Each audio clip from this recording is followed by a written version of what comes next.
Okay. All right, guys, we are live at the Freedom Rally with Alan Forrest again. So we left the earlier one, that decolonizing MCFD. All right, so we have 0 people in the chat. I think we were 20 minutes late, but it's okay. They'll show up when they show up. It's all good. The thing is, it gets recorded too, so get up with it. Okay, so let's head over. So, well, should we do that maybe after? Okay. Get who's the leader of the BC Strong guy? Okay.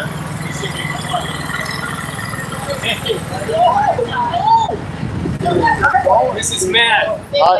Well, This is the AI guy. Oh, you're the AI guy. Tim. Okay, yeah, we're live streaming right now. It's live. We're live streaming right now on YouTube. Oh, you don't want to be on? Okay, he doesn't want to be on it. The AI will. Okay, we'll do it after. Okay, so we are live streaming it now. This is James. Okay, hi, I'm Matthew. We're live streaming right now. Yeah, you came to cover it. Yeah, we're live streaming. We're on YouTube right now. We're live streaming. Excellent. I'm James Davison. Yep. This is our first BC Strong event. Yeah. The provincial party here in BC. We're at Niki Sharma's constituency office, and we've got some great messages for people, and we're going to create a lot of awareness here today.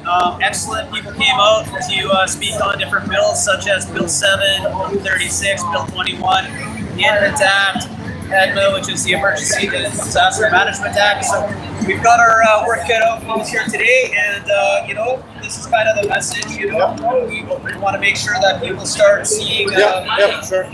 some positive change here in BC in politics. No, for sure. Thank you. Yeah, I sent you an email. Yes, you got it. All right, so this is the top. Okay, so that's the AI guy. Oh, why is it this? What? So that was the AI guy. I don't know why this is not freezing up. There it is. We're back out. We're back in, guys. James, you're getting called. All right. I'm going to be your phone here. That's Marcella. That's his partner. Yeah. Hey, how you doing? Oh, we have another video. This is the guy that shot the. Oh, you're the stuff you're with James. Lynn. Oh, nice. Wow. Yeah, we were doing. I sent you a message about trying to get the film. Oh, okay, yeah, right. You were the one that used to David Swim. Yeah. So I'm not going. I know my cousin did that one. Yeah, he looks just like. You gave me a gift certificate. Yeah, I sent a lot of it.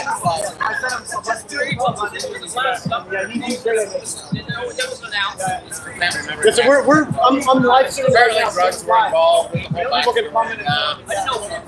Here's a backup. The backup is good. We were just at Davis Swim protest right now. We were just with Davis Swim right now. Yeah, we worked.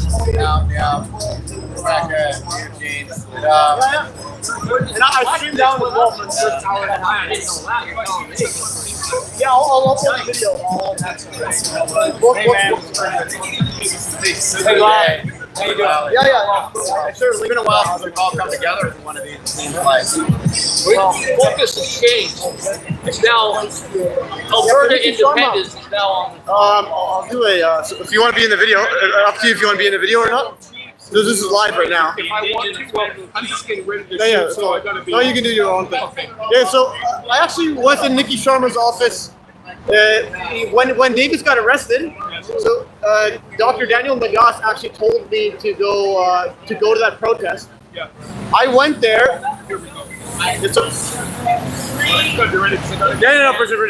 Yeah, so I actually went there, and then we'll talk about it later. Yeah, I'm sorry. Well, that's probably going to be credits are going to probably use that some sort of lever. All right, guys, we're live. Check one. Hey, everybody. Thank you for being here today, taking some physical responsibility at Niki Sharma's constituency office. Just need to turn it down a touch. Is that better? How's that? Yeah. Just a little more down. More. Okay, check one, check two. Are we good to go? It's so loud. It's too loud? Too loud. Just a little. How's that? Better. Is that better? Okay, great. So, again, thank you for being here. I see so many familiar faces, people who have stood united with us on several different occasions for several different events.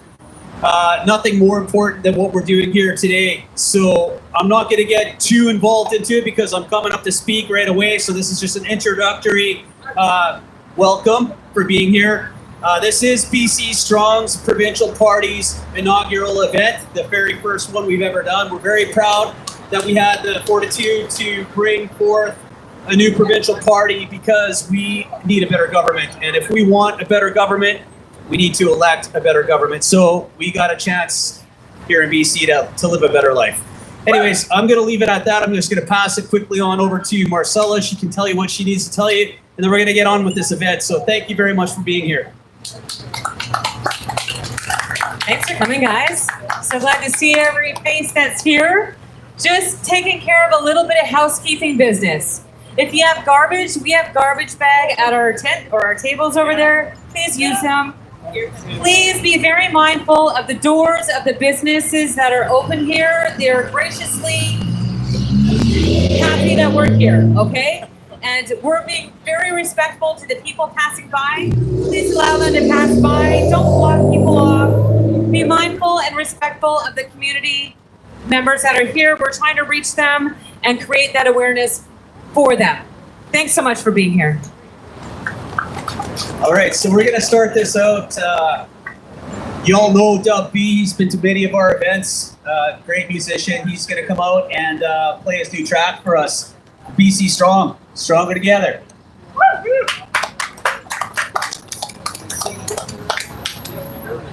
This is BC Strong. Stand united. You ready, bro? Y'all been heard. What's up, everybody? Let's make some noise. This whole block can hear us. Let's go. Let's stand united. Yo, we're stronger together.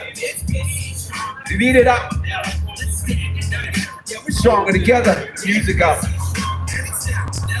Our grind is unlimited, so put us on the map. We're praying up to God so the ceiling's untapped. We can't sit back, we gotta step up and let it fly. I'm not the only one to stand up and testify. It's grassroots, boy. We moving with a purpose to doing what's right, bringing it all to the surface. They're looking kinda nervous when we pulling up 100 deep. We ain't going nowhere, so sit down and have a seat. See what you're doing, you can't ever hide it. About to get the whole damn province united.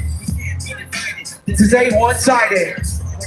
So we all gotta fight it. I'm talking about Bill 721 and 36. The JD government is just up to the dirty tricks. I'ma let the birdie flip. Watch how we serving it. If they push back, then you know we returning it. Trying to set the record straight. #1 mission. Unlike most of these corrupt politicians. On a mic right from the stage. No more talking. We just wanna see major change. Stand united. Man, it's now or never. You guys can sing along if you want. BC Strong, man, it's now or never. Fight back, yeah, it's what we do. It's BC Strong, man, we stand for truth. Yeah, we stand for justice and the rule of law. We the people out here standing 10 feet tall. You ain't doing your job. You're just doing what's wrong. What it's really about. It's called selling it out. Inflation rises in the blink of an eye. Taxes, that's bleeding us dry. The billions of dollars flying out the door. Disappears to go and pay for a war. We already know this is hard to stop unless we vote against these bills that we want to drop. Man, it's BC Strong. It's a new vibration. Let's stand united, trying to save this nation. It's just the occasion. Can't be complacent with everything we're facing. And we've lost our patience. Laced up, ready to face. Let's stand united. Yeah, we're stronger together. Yeah, it's BC Strong, man. It's now or never. Let's stand united. Yeah, we're stronger together. Yeah, it's BC Strong, man. It's now or never. Thank you. This song is available everywhere if you guys want to check it out. It's called BC Strong. Inspired by this guy here. Yeah, let's just spread awareness about what's really going on in BC, what the NDP is really doing with these bills. I think a lot of people are just uninformed. They do not know what's really going on behind the scenes. So this is just about creating awareness. Tell your friends, tell your neighbors, just let them know what's going on, and we can just spread the information so more people know about it. So I thank you guys for having me out. I'm going to give it over to James here.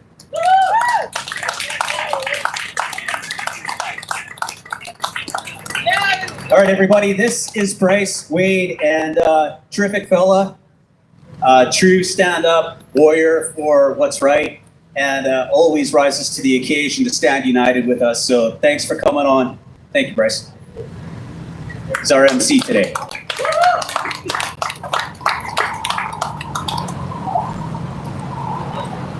Hello, everybody. Thanks for coming out today. So my name is Bryce Wade. I've been part of this community, which is the community for truth, community for justice, and the community for Canadians. We just saw the election that really didn't go to Canadians, and there's going to be a lot of follow from that. So today we're here to oppose what is coming down in BC, which is some of the most destructive legislation that we know of, that we've seen. So I just want to give you a kind of a context of why this is important for everybody. If you're a student of history, you know that there's been many times throughout history where the people were oppressed by their government. And what this legislation does in its essence is very simple. We have a legislative process that says you have to go through legislation to make a change to legislation. There's a process to that. That is called the democratic process that we have, that Canada has. And this legislation specifically removes the necessity for that to happen, so that the NDP and Niki Sharma and David Eby can at any time, for any reason, change any legislation at will.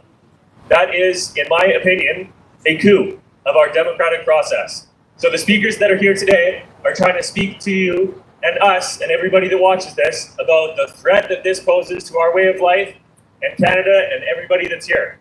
If you have a family that you care about, this legislation will affect you. So I'm here as MC today to introduce all of the speakers today, of which I am one today. And so I'd like to start by introducing our good friend James. So let me introduce to you James Davison. I'm not done yet. That's just his name. So when the country was being divided, he started Stand United movement. When he moved, the nation moved with him. You can rest assured that James will never bow down to tyranny or sell out your patriotism for anything. If you want grassroots, this event is grassroots. If you want strength and honor to persevere, then you fight for a government that fights for you. BC Strong will field candidates because James Davison is going to be in the fight for freedom of speech, freedom of the press, and to push the province to greater prosperity than we've ever imagined. Let's get this party started, BC! Thank you, Bryce.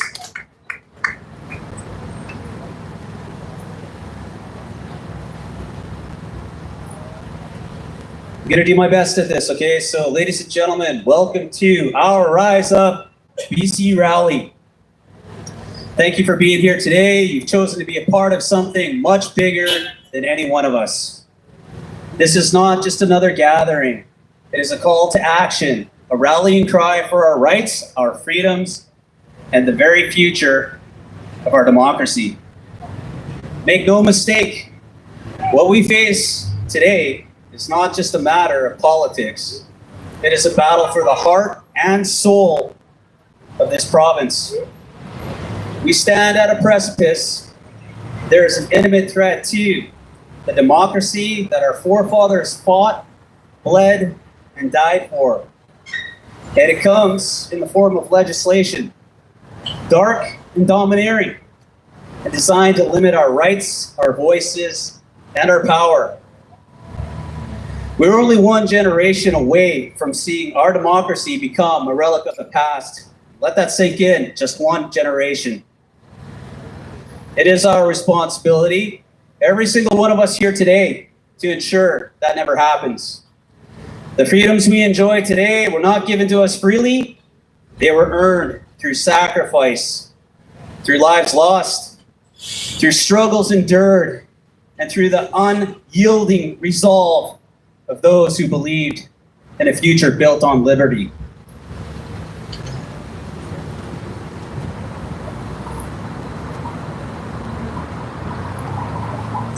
We owe it to them and to ourselves not to allow those sacrifices to be in vain. We owe it to our children and our grandchildren to rise up and say, we will not let this happen. not on our watch. So today, I ask you to stand with me, stand for what is right, stand for freedom, stand for democracy, and ensure that bright light of liberty continues to shine for generations to come. The NDP has now become the No Democracy Party of British Columbia. With every bill they table, with every piece of legislation passed behind closed doors, they have stripped away the very essence of democracy. There is no transparency. There is no accountability. These are the very foundations that our government is supposed to uphold. And yet, they're being trampled upon in the name of unchecked power. Special interest groups and unelected bureaucrats have no rightful place in the legal process. The role of government is not to dictate the outcomes of trials or to interfere in judicial matters. Justice must remain blind, not manipulated by political agendas or power-hungry regimes. Any attempt to influence legal disputes outside the courtroom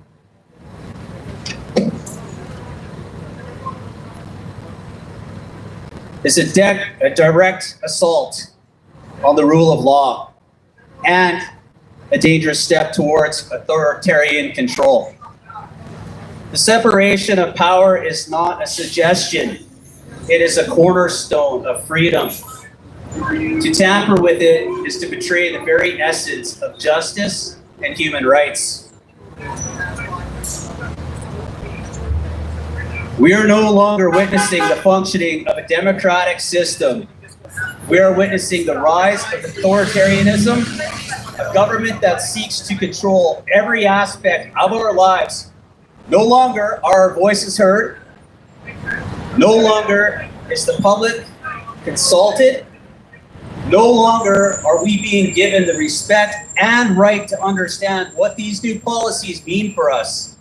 They want to push bills through in the dark without ever telling us what they truly entail, without ever telling us the consequences of their actions.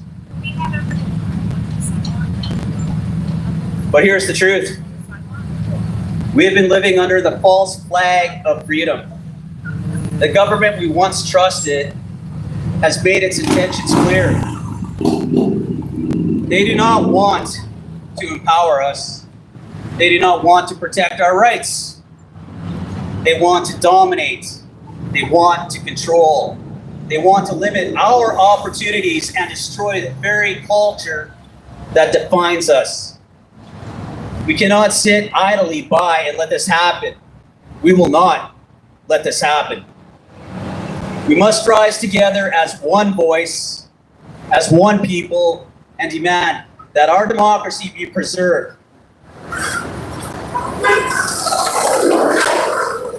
The time for passive concern is over. This is our fight. This is our stand. This is our mandate to reclaim what is rightfully ours. Our freedom, our democracy, and our future. We have chosen to assemble at Niki Sharma's constituency office because as an elected MLA, the Deputy Premier, and the Attorney General of British Columbia, she holds positions of immense influence and responsibility. Niki Sharma is directly responsible for the proposal of both Bill 7 and Bill 21, legislation that threatens the independence of our institutions and the rights of the people. Our presence here is a call for accountability. When those in power forget who they serve, it is not only our right, it is our duty to remind them. We are here to defend principles of justice, freedom, and democratic representation. We assembled to send a powerful message to our provincial NDP government. You were elected to serve us, not rule us.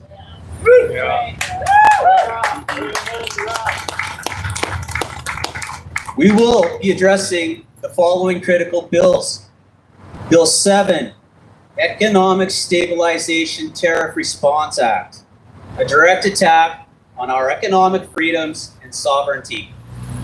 Bill 21, the Legal Professions and Occupations Act, undermines our rights and authority, and autonomy in legal professions. The Infant Act poses disastrous policies that threaten the well-being of our children and families. Bill 36, Healthcare Professions and Occupations Act, exposes the failure of the NDP's healthcare system and its impact on BC citizens.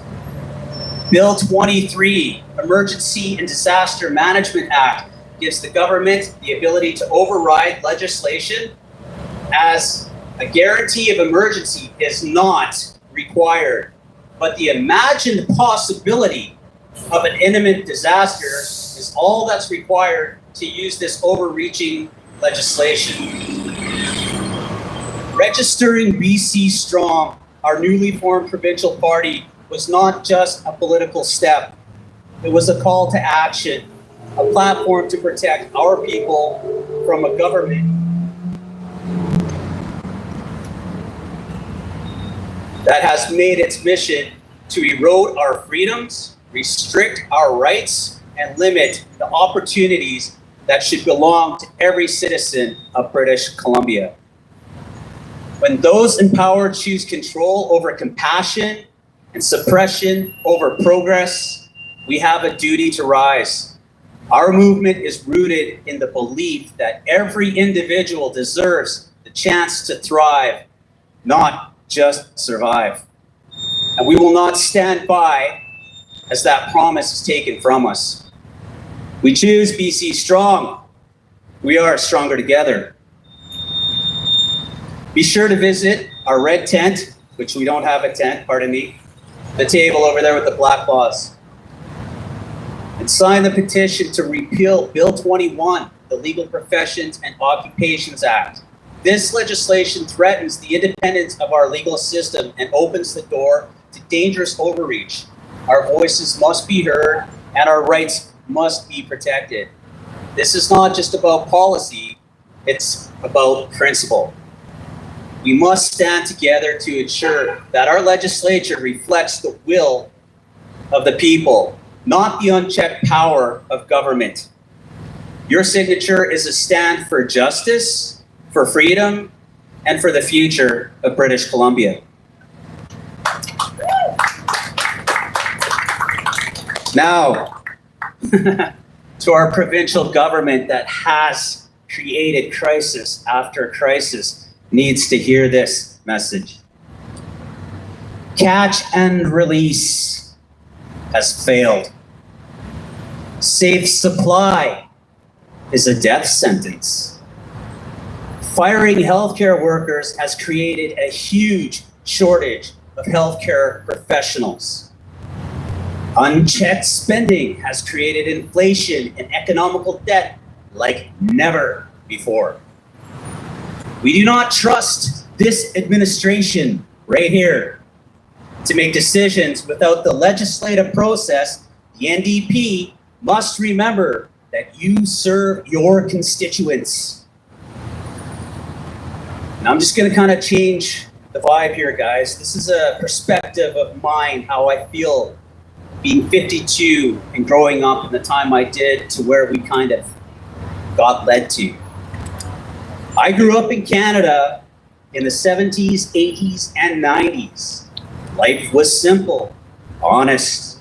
You worked hard, stayed close to your family, and you could build a good life. Sure, there were struggles, but there was also hope.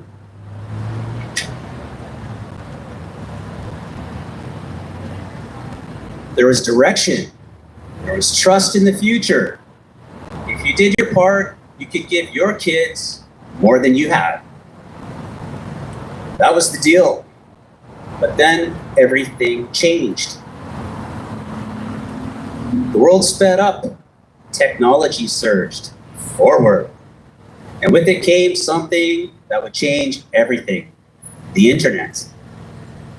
At first, it seemed like a gift, but slowly, quietly, it became a weapon. It crept into our homes, into our children's lives, into their minds. With a single click, innocence could be shattered. Our children, some as young as 8, 9, and 10, were exposed to things no young mind should ever see. Pornography, violence, perversions that twisted their understanding of love, of intimacy, of relationships. Children, barely teenagers, were pulled into a world they didn't understand.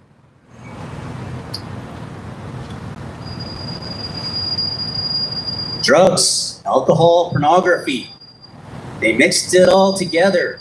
They numbed themselves. And by the time they left high school, many were already broken. Emotionally, mentally, spiritually. We allowed it. We normalized it. We stood by while our children lost their way, and now we're seeing the effects ripple through every corner of our society. We're watching our kids question their very identity. We're watching a world where gender confusion isn't just accepted, it's celebrated, encouraged. Children are being told they were born in the wrong bodies, that their pain can be fixed by altering their hormones, or worse, cutting away parts of themselves, parts that can never be replaced. Minor children too young to vote, too young to drink, are being prescribed hormone blockers. Some undergoing irreversible surgeries, often without their parents' consent.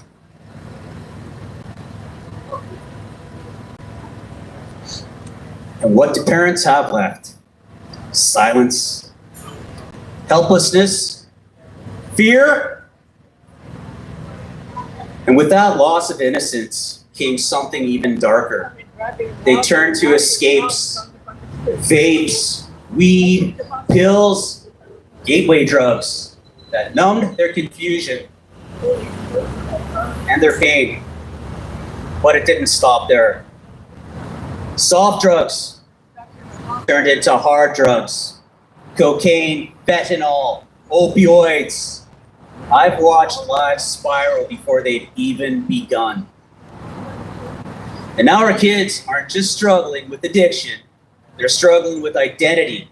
This isn't just misguided, it's evil. We've watched a society once built on family and truth transform into one that celebrates confusion, elevates lies, and punishes anyone who dares to speak out. And let's be honest, we've been silent far too long. But no more. Because here's the truth. We are not powerless. We are not crazy for holding on to our values. We are not hateful for protecting children. And we are not wrong for saying enough is enough. It is time to rise, not with violence, not with hate, but with truth, with clarity, with courage. It's time to speak, to stop whispering, to stop apologizing for wanting to protect what's right. Because the only thing more dangerous than evil is good people who say nothing. So if you're a parent, speak up. If you're a teacher, a pastor, a coach, speak up. If you're just someone who knows this isn't right, speak up. We are called to fight, not with fear, but with faith. We have each other. And more importantly, we have God.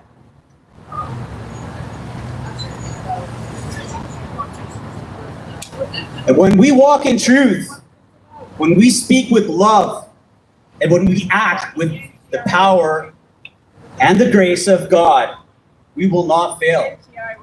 Our voices matter. Our courage matters. And this moment right now, it matters. So let's rise. Let's speak. Let's fight for our children, for our future, for the truth. And may we do it all by the power, the wisdom, and the grace of God. God bless you.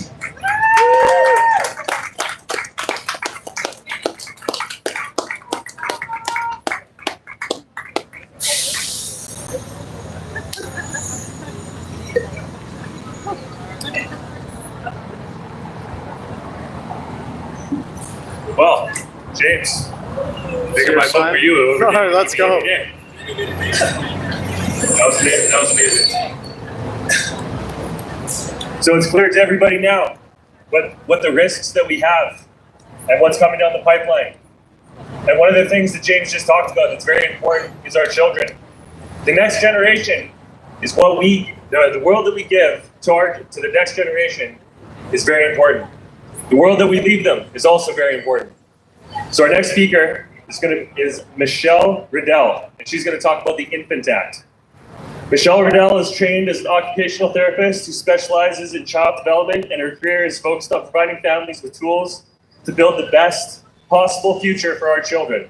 Today, she shares her expertise with you so that we can make a difference in these challenging times. Michelle Riddell.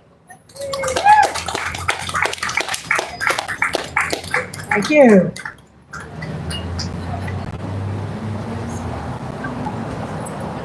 So today I'm talking to you about the Infant Act, child development, and the Tooth Fairy.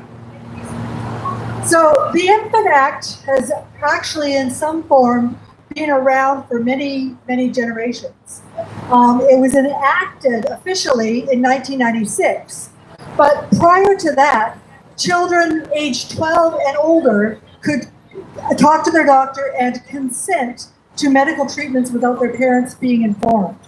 I was one of the victims of that. So at age 12, I got to go to the doctor and ask them to prescribe birth control pills for me. Not because I needed birth control, but because all my friends were doing it. Because they said that it would make things easier, your periods would be lighter, you'd have no pain. Well, I had light periods and had no pain anyway. Why did I need that? And my mom would not have consented to that because she knew the health risks. When I saw the doctor, I just asked them for a prescription and they gave me a prescription. There was no talk, there was no discussion, there was no information about the risks that could happen with taking birth control pills over a long period of time.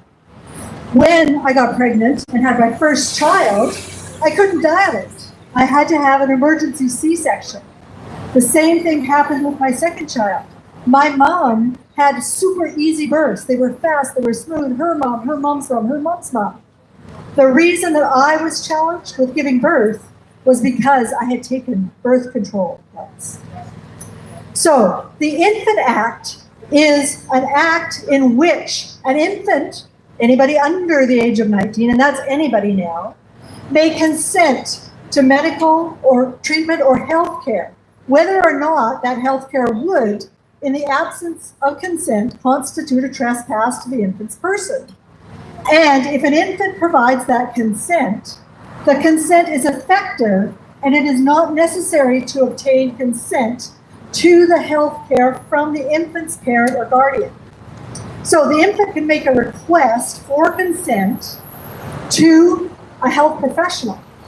Now, the health care by an infant does not constitute, or by an infant does not constitute consent to the health care for the purposes, unless the health care provider, who is any registered provider, licensed, certified, registered in BC, and I'll talk to Bill 36 about what this is in a few minutes, unless this healthcare provider has explained to the infant and has satisfied that the infant understands the nature and consequences and the reasonably foreseeable benefits and risks of the healthcare. Now, are they doing this, right? And the professional needs to make reasonable efforts to determine and conclude that the healthcare is in the infant's best interest. When I was practicing, I had a family come to me. And this is before Bill 36. And this family was looking for health practitioners to help support the change of their male son to female. This son was 6 years old, and they had been wanting to play with their older siblings, who were girls. Anybody parents out here? Yeah. Okay. What do you think the girls were telling the younger sibling?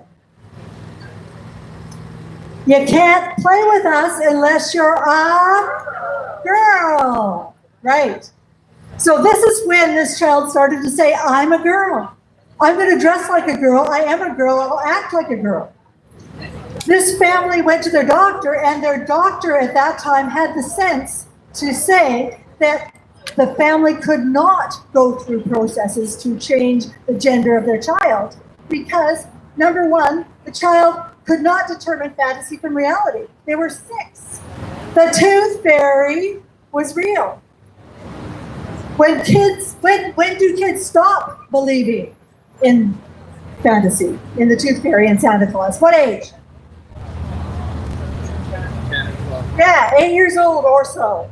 So studies show that kids younger than 8 justify whether characters are real or not by how the characters make them feel or how they are feeling when they engage with the character.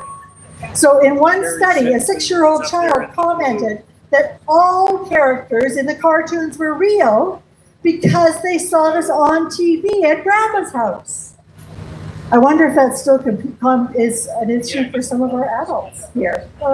I saw it on TV at my house, so it must be true. Anyway, the child was under social pressure from their siblings. You can't play with me unless you're a girl. And the child was experiencing adrenarche, which is the first hormonal process of the pubertal cascade. And it begins for most children between 6 and 8 years of age. And it is when you have an increase in adrenal androgen production. So you feel unsettled, unstable. Who am I? How do I fit? What am I going to be? What am I going to do? Right? This is a natural process. It passes. Okay. Before accepting consent from a child, a healthcare provider is supposed to give the child the information that they need to make an informed choice. And they need to prove that this child understands what's being asked. Well, when the COVID-19 shots came out, I stood in the front of the line for the infant's clinic. And I asked the health professional, a nurse, a registered nurse, if these shots were experimental. They said, we can't talk about that. Well, is that not a very pertinent piece of information? I said, what are the risks with these shots? We're not going to talk about that. We're going to talk about the benefits. Isn't that a pertinent piece of information for consent? So what happened with that is that I ended up getting arrested because I was disrupting the process. As opposed to somebody looking at what the nurse was doing, they were not providing the right information. Are these health practitioners going to provide the right information? Kids were incentivized to not tell their family, to go get their shot. You can have the rest of the day off school. Just bring us the record tomorrow. We won't tell your parents, right? The government of BC passed Bill 36, and it's the new Health Professions and Occupations Act. And this says that all BC practitioners must now follow the health guidelines set by who? Yeah, the government, political appointees. Health guidelines set by political appointees. Non-compliance with ministry therapeutic guidelines, so government guidelines, may result in fines up to $500,000 or 2 years in jail. Anonymous complaints to the college can result in summary suspension of licensure to practice before the complaint is even investigated.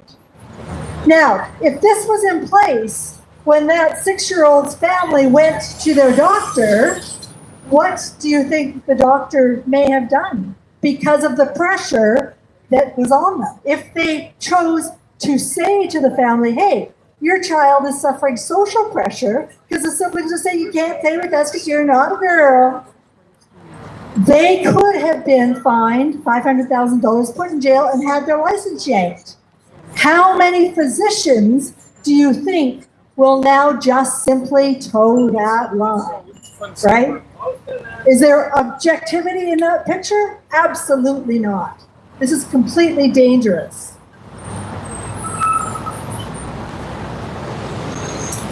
With child development, the second hormonal cascade that causes confusion is during puberty.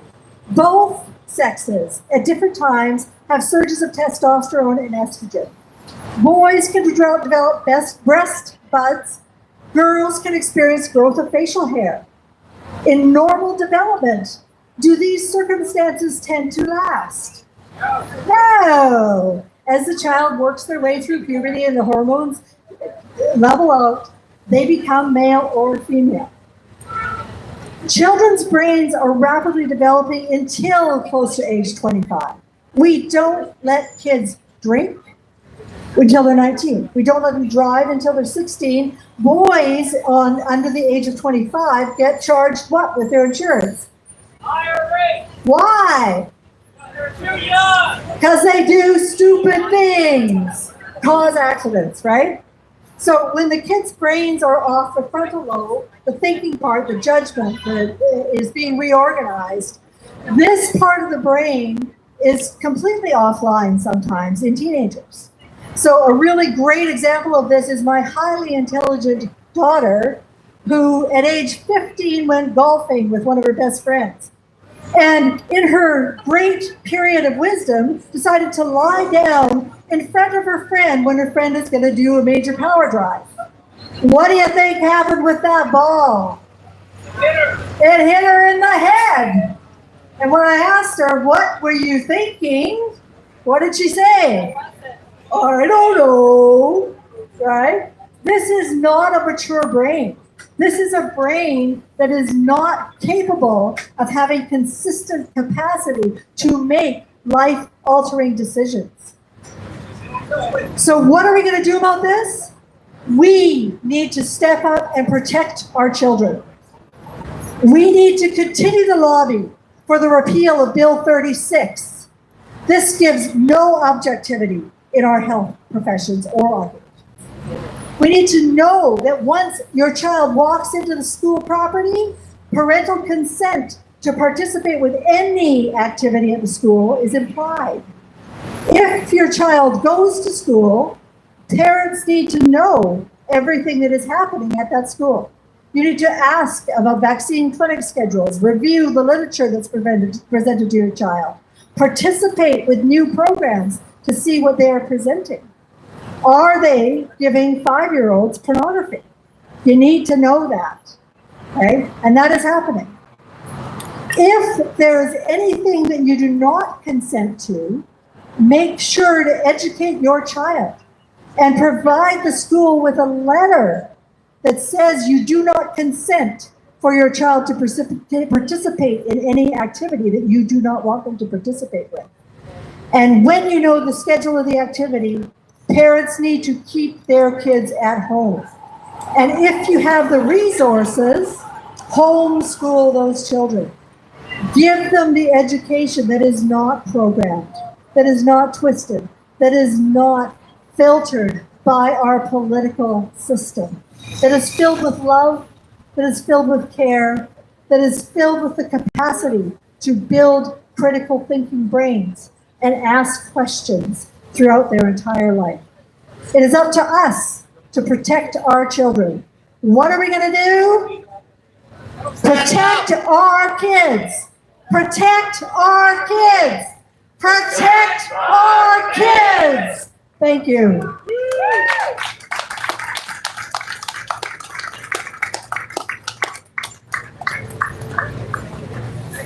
That was amazing. Thank you, Michelle. It's so important, like I said, and she said as well, that we protect our kids because they are our future. It would be pretty embarrassing if it's our generation that failed to protect our children and that we lost all of our freedoms. It'd be pretty embarrassing if we were the generation that happened. So I hope we can. And I know that we can if we choose to.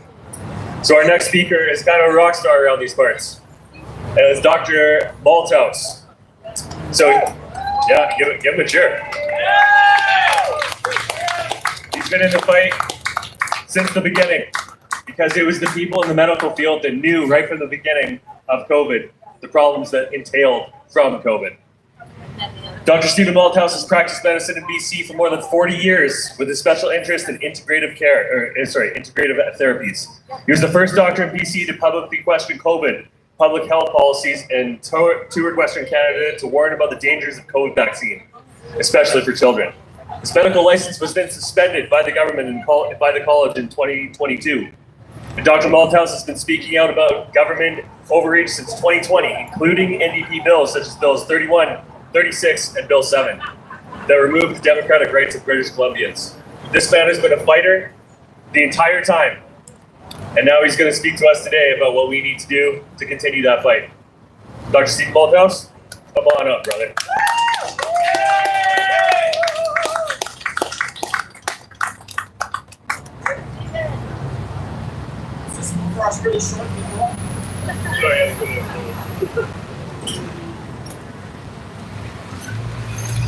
Hello, everybody. I don't really need this. I just wanted to come up here and talk to you about this new bill on the block, which is Bill 7. Many of you may have heard of it, but I'm going to give you some of the details and how this will apply to you as British Columbians.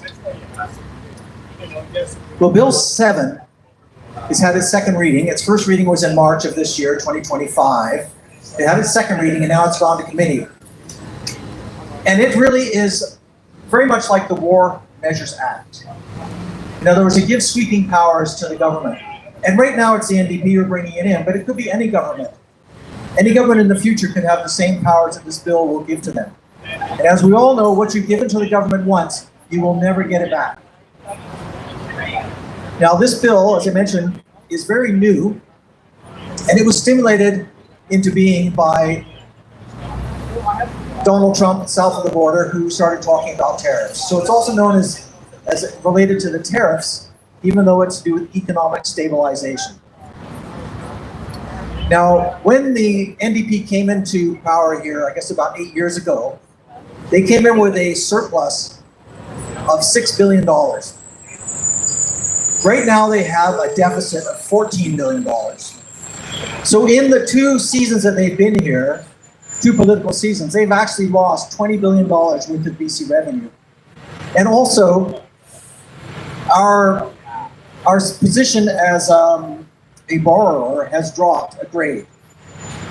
So it seems almost laughable, if it wasn't so sad, that we have a bill being brought in by this political party that is called Economic Stabilization Act. Now, actually, we're here at Niki Sharma's office, but she's the person that tabled the act. But it seems unclear whether the Premier really knew what the act was about when he spoke about it initially. In fact, he got some of his clauses in the act mixed up. So let me tell you a little bit about this act and why it has such sweeping powers for the government that's in power. The first thing is that it's going to, part one is it's really going to allow the government to make decisions regarding what products are brought into the province. Now, right now, there are certain controls and oversight over the quality of the products that are brought into British Columbians into their use in this province. And this is really a safety issue. In other words, to make sure that the quality of these products is high. Part 2 of the Act allows anyone to be allowed to be brought in to bring these products in that is okayed by the NDP. So again, this means that there are no controls as to who's actually shipping or delivering these products to the province. Part 3 is to do with tariffs and tolls. Now, the idea here is that we're able to put tolls on anyone bringing American goods across the border and trying to get them up to Alaska. Because, you know, they have to travel through British Columbia. So we could put toll booths down at the beginning and we could keep track of who is bringing what. And we could charge some tolls and tariffs on their way to Alaska and back from Alaska. But once you get started, because there's no real oversight of this, and the reasons for these tolls and tariffs are actually not delineated, these tolls could be brought to the British Columbians themselves. In other words, you could be charged to be using the roads. There's nothing in this bill 7 that says that this could not be an invisible tax on people using the roadways, the bridges, and the ferries. Like many of the other acts we've seen, 21, 36, 31, 44, 47, there's a lot left out in the wordage of these bills, which allows interpretation later behind closed doors. And the worst part of this bill, Bill 7, is actually Part 4. Now this Part 4, caused so much pushback from past premiers of the province and lawyers and other outside institutions and agencies that David Eby drew back this clause, saying that he would leave it out of this bill, but he would bring it back in as its own bill, probably in the fall. So what is this Part 4? Part 4 is where we get rid of democracy in this province. It's where, under the threat, or the perceived threat, of a challenge to our economy in this province due to tariffs from down south in the United States, Donald Trump, that the current government, the NDP, would in their caucus, in fact in their council chambers, be able to make decisions, make rules, and actually pass legislation without the benefit of public debate or the input from our MLAs that we elected. So what does that mean? It means that they can actually make laws behind closed doors, bring them to the legislature here in British Columbia, and say it's a done deal. And there's nothing that our MLAs that we elected can do about it. No, it's the death of democracy. And all you need to do this is to have a suspicion that there's going to be a threat to our economy. Now he's walked this back. Obviously, you can see the reason behind that. No one was going to settle for this, but it will be coming back again in the fall. So we have a little bit of a window to get out there and start to speak to our MLAs. And I would say the best MLAs to speak to are not going to be those that come from the Conservative Party necessarily. I think they're on board with this. Or the Green Party, well maybe the Green Party because we're not sure where they stand, but they're kind of against this bill. But I think the important thing is to speak to the NDP. Because those are the people that will be voting for this. And they're the ones that are going to register the pushback that we give them. That we actually want democracy in our province. We don't want more taxes hidden behind tolls and tariffs for crossing a bridge or driving a truck or going down the road in your car or to go on a vacation. And we want to make sure that the products that come into this province, just as they have in the past, are controlled with regulations to make sure we get safe products and products of high quality. Not that we open the borders, any provincial borders, and let the government have control of what comes in and goes out of the province. But most of all, we need to be prepared because this is an end run. I'm not sure if it's Niki Sharma or Tricky Sharma, but I think David Eby has shown his lack of consideration for the people that put him in office. And this is that he's going to actually steal the power from everyone that voted for the NDP and put it in the pocket of his party and for eventually in the pocket of any government that comes in the future. This is very, very dangerous for us. And so I want you all to keep in mind that come September, October, there's going to be another bill that's going to come out. And it will probably be the bill that contains Section 4 or Part 4 of the current Bill 7. And for that reason, it's incumbent upon many of us, all of us, to actually get out there and speak to our MLAs, to phone them up, make appointments, and to come out to rallies like this. Get to know the information so that you can pass it on to your fellow British Columbians, and then we can actually stop Bill 7 and the future of Bill 7.5. Thank you very much.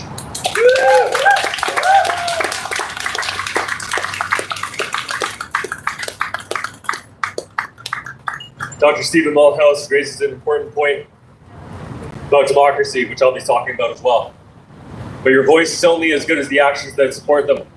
A vote is a personification of what you believe. There is your voice, your vote, what you do, what you believe, but ultimately is what you act, the actions that you take that create results in the world around us. So it's very important that regardless of what happens here today or any other day, the actions that we take every day support what we believe.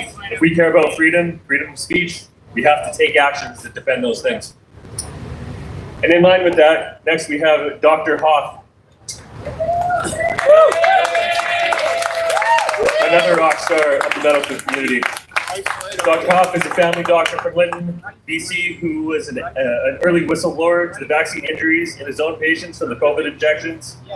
He has been relentlessly prosecuted and persecuted by the health authorities for revealing evidence of harm and advocating for the ethical practice of medicine.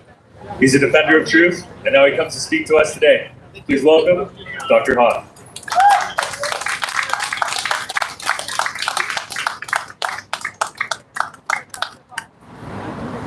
About 15 years ago, one of my patients asked me if I felt there was a noose around our necks that is gradually tightening.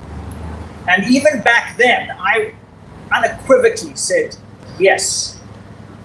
The government of this province and of this nation keeps introducing more and more layers of restriction and control that is destroying our freedom and is literally imprisoning us in an invisible prison in our own nation. And never has this been more apparent than during this pandemic, where this whole process of tyranny and destruction of freedom literally went into overdrive. There is a creeping tyranny that bill by bill is destroying our freedom. And that is why we're here today outside the office of the Deputy Premier, Niki Sharma, or as she's been nicknamed, Tricky Sharma, to protest against this creeping tyranny. And as a medical doctor, I wanted to speak to you about the Health Practitioners and Occupations Act, which was originally Bill 36 3 years ago when it was introduced. And when it was jammed through the legislature in Victoria, where almost 2/3 of it was barely debated. There was literally only 64% was never fully debated. It was just pushed through and rubber stamped by the non-democratic party called the NDP. This bill is literally destroying healthcare in British Columbia. And as you know, during this pandemic, the NDP government fired 3,000 healthcare workers out of our hospitals. Now, any government that fires healthcare workers in a pandemic is beyond stupid. But they got fired on mandates that were based on lies, on complete lies. And the key lie was that this so-called vaccine, which turned out to be gene therapy, and because it wasn't a vaccine at all, the lie was that it would keep other people safe. Meanwhile, because time and truth go hand in hand, and they knew that the contract that Pfizer had with the Canadian government Pfizer made absolutely no claims that it stopped either infection or transmission, and yet the medical authorities and the government of Canada and the legacy media all told us that you could keep other people safe by having this, and they drove a narrative of hatred against the unvaccinated. This was government hate speech to literally treat the unvaccinated like the scum of the earth. And it was all based on lies. And if that wasn't stupid, and you know, when they fired those healthcare workers out of the hospitals, and they were kept out of the hospitals for 3 years, I mean, longer than any other part of the world, BC clung to those tyrannical mandates, despite the fact that we continuously have emergency rooms all across the province. Every week there are emergency rooms closed because of lack of staff, because those doctors and nurses literally just have to leave the province or retire or go to some other form of work. This is a fabricated healthcare crisis. And now to make that worse, we have Bill 36, now called the Health Practitioners and Occupations Act, which should be called the Medical Tyranny Act. And I'm telling you why, as a medical doctor, any doctor or nurse or healthcare provider who wishes to provide healthcare in British Columbia, if they are aware of this legislation, is literally a career kamikaze. Because you cannot practice ethical medicine as a doctor or a nurse, as a healthcare provider under this legislation. And I'm going to tell you why. Some of the most tyrannical parts of this legislation, literally, it warns healthcare providers that if you are guilty of misinformation, and this was a term invented during this pandemic to shut down freedom of speech, and it was a term introduced by the greatest spreaders of misinformation, who were the government and the healthcare authorities and the legacy media, who literally labeled anyone that disagreed with the government narrative as a spreader of misinformation. And I'm the living evidence of that. They charged me 3 years ago with spreading misinformation, and shortly before my trial, dropped all the charges. So somehow what was misinformation when they laid the charges in 2022 was magically no longer misinformation in 2025 when they dropped the charges, which just shows how absurdly arbitrary this label is. Misinformation simply means you don't agree with the government. And yet, in the HPOA, every healthcare provider is threatened with a $200,000 fine plus 6 months in jail if you are guilty of misinformation. And if you're like me and you have a professional corporation, it's a $500,000 fine plus 6 months in jail for daring to disagree with the government. No doctor or nurse in their right mind would ever want to work under that. No wonder we have got a healthcare crisis with thousands of doctors and nurses and people who just cannot tolerate having that sword of Damocles hanging over their head in case they say something that the government disagrees with, and they end up with a criminal record and a crippling fine. This is destroying healthcare. Freedom of speech is the bedrock of democracy. Once you lose freedom of speech, you are no longer free. And you're no longer in a democratic nation. And this concept of misinformation is a complete oxymoron, because science and medicine are always about second opinions. They're always about debate. Different opinions are so important for the advancement of science and medicine. They can't advance if people aren't allowed to contradict the popular narrative. So this is absurd legislation that is destroying healthcare.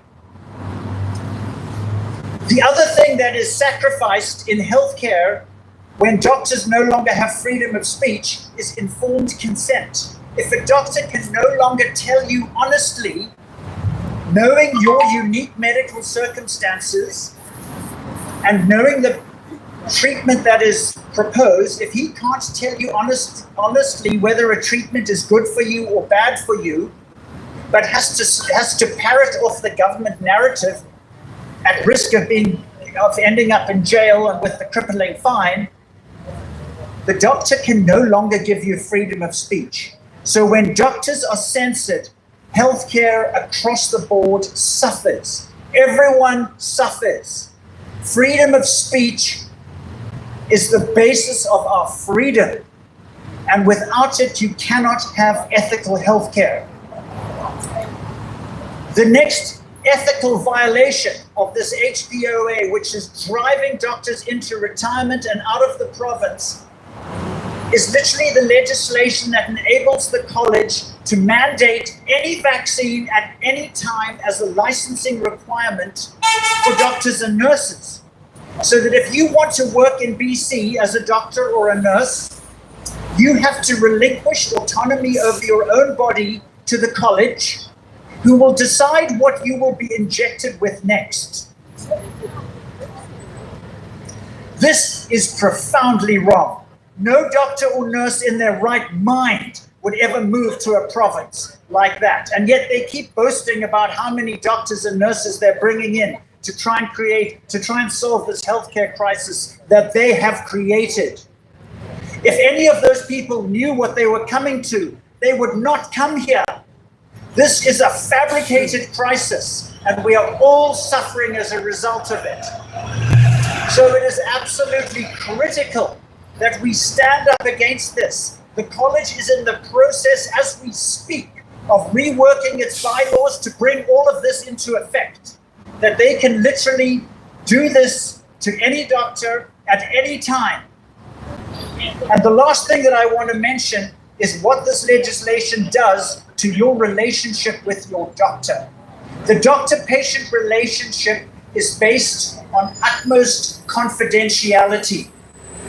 That what you say to your doctor in the confidence of that in the privacy of that doctor's office is not supposed to be shared with anyone without your signed permission.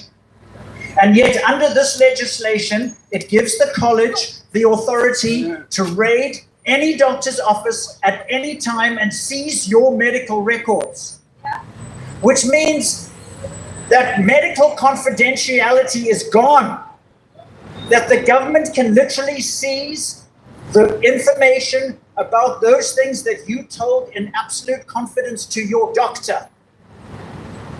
This is an absolute violation of our freedom and our rights, and we have to say no. Sadly, with all of these things, silence is consent. And it is critically important that we need to be doing absolutely whatever we can to expose this tyranny, to expose this creeping tyranny that is literally putting more and more nooses around our neck and that is destroying healthcare. So thank you so much for coming out, and I hope that you share this information wherever you can.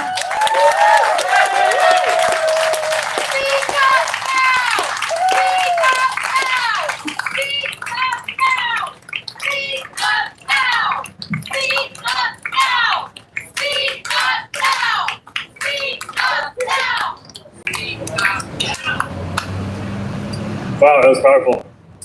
I didn't think I would have to do this, but Mr. Malthouse, I have to correct you on one thing. Misinformation was not created during this pandemic.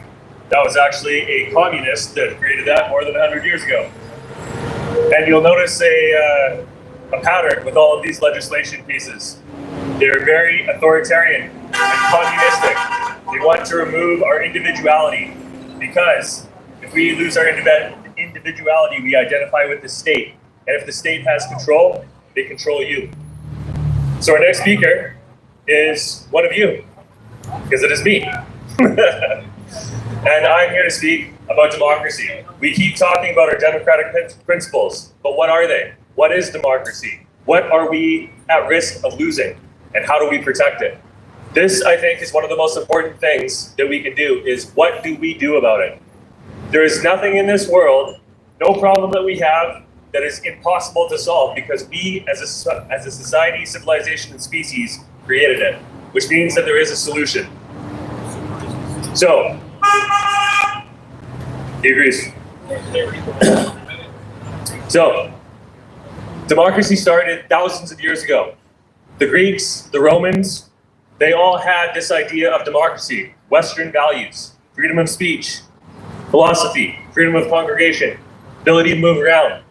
And even in those trying times, they created a system that survived for hundreds and hundreds of years. Canada just put, at the end of Canada, effectively, into the ground on April 28th with Mark Carney. But we're not here to talk about Mark Carney. We're here to talk about democracy and what we can do to protect it. So I'm going to start with a quote from Cicero. who presided over the fall of the Roman Republic into the Roman Empire. I've got 2 quotes.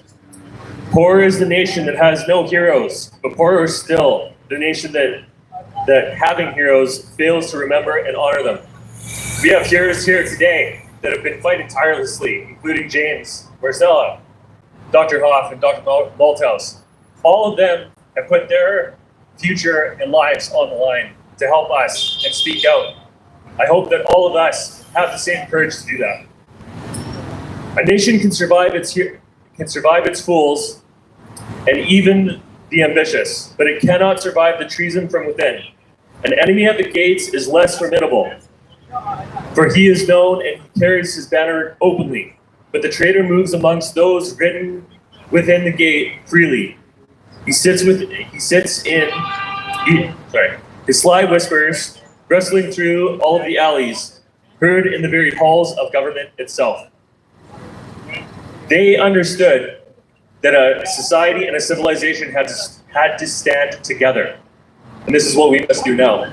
The fight for freedom and the fight for democracy has happened for thousands of years. And now our generation has to do it again, because all generations have failed in protecting it. We have to fight this battle again. Nobody else is going to do this. We are the people that we've been waiting for. So I want to introduce everybody to a simple concept that I've created. I want everybody to hold up their hand for a second. All of you have a hand. This is the hand of change. There's 5 aspects to it. Number 1, questions. Questions are the genesis of everything. From questions, you get answers. Answers tell you what actions you need to take. And the actions that you take get results. But ultimately, you still have to make a choice. This is the hand of change. You start with a result that you want but don't have, or a result that you have but don't want.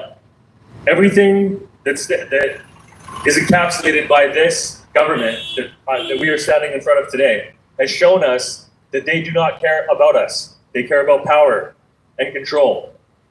How do we fight that? 2 words: organize and mobilize. So what is democracy? A democracy is supposed to be 1 vote for 1 citizen that has 1 voice. Those 3 things: voice, vote, citizen. How do we protect that? What does that mean to protect that? And if our system is corrupted, if the people that run it are corrupted, what value is our vote? What value is our voice? A war is a game of logistics. Logistics mean you have things that you need to accomplish and a way and a pathway to do so. And this is what we are facing now. Because if we lose the ability to speak freely, as Mr. Malthouse said, Dr. Malthouse said, and Dr. Hoffe said, both, we lose our democracy. And this is what we must protect. Who here believes by show of hands that we can do this? Yeah.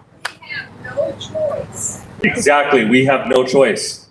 Actually, we do. We do have a choice, but there is 2 choices and 2 choices only. And that is to fight or surrender. I will always choose fight because I will not surrender. And I hope you make the same choice.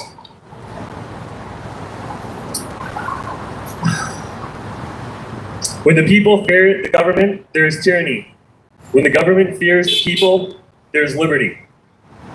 That was Thomas Jefferson. This fight has been raging for hundreds of years. And there's another person on the opposite end of that spectrum that goes like something like this. Those who vote decide nothing. Those who count the vote decide everything. That was Joseph Stalin. Big communist fan, that guy. And he oversaw one of the greatest losses of life in human history. In China, during the Great Cultural Leap Forward and the Cultural Revolution, they banned guns, they seized people, they arrested people arbitrarily, and people disappeared. Millions of people died because they lost the ability to defend themselves and speak out freely. We face that same risk if we lose this battle. So I want to make it really clear what we have coming down the pipeline and the vast risks that we face. Who here has a family that they care about? We all do. What would you do to protect those people? Everything? Well, everything might be what it costs us. But that is a worthwhile battle to be fought. I recently watched the I think Netflix Chernobyl. Man, just wanted to talk on that for a minute because I think it perfectly encapsulates what's happening right now. That disaster was caused by two reasons: corruption of people and processes, and a refusal to allow the truth to be spoken, adhered to, and used. Millions of people were affected by that. Our civilization was affected by that. And only through the sacrifice of hundreds of thousands of people in Russia and Ukraine at the time was that disaster averted and eventually fixed. The cost of freedom and the wages of freedom are as follows. The wages of freedom are this: vigilance, courage, and action. If you do not do those three things and you give in to ignorance, cowardice, or slavery, what we risk losing is our future, not just for ourselves, but for all of our kids and for all of future, because I think it's important for everybody to understand what's coming. Because of the people that are currently in power, they care about power, not just some power, but ultimate power. What does that mean? What does that look like? 4 things: digital IDs, central bank digital currencies,